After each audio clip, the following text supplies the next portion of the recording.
I think that Fort Wayne is the best of all worlds in some ways, because it's big enough that there's a lot going on, and there's, as you guys know, plenty to report on each week.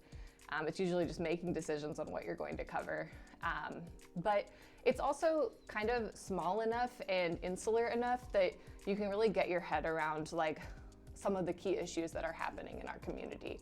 And it feels almost like everyone's having the same conversation. You know, I had this talk with my husband because we visit a lot of cities. I've lived in New York and I've lived in Indianapolis. My previous employer worked in Detroit, and so I did spend a good amount of time there as well, as you noted.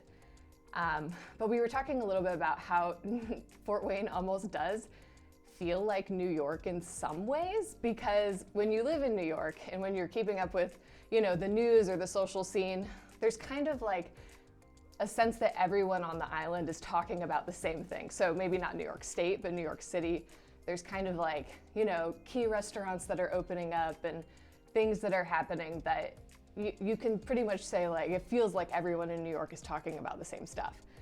Whereas even when you go to a city like Chicago, that's technically smaller than like a New York, or a Detroit that does have so many suburbs, there's so many different elements of things that people are talking about within the community. It's really hard to have one newsletter or one, you know, beat that could potentially cover, even dip its toes into everything that's going on.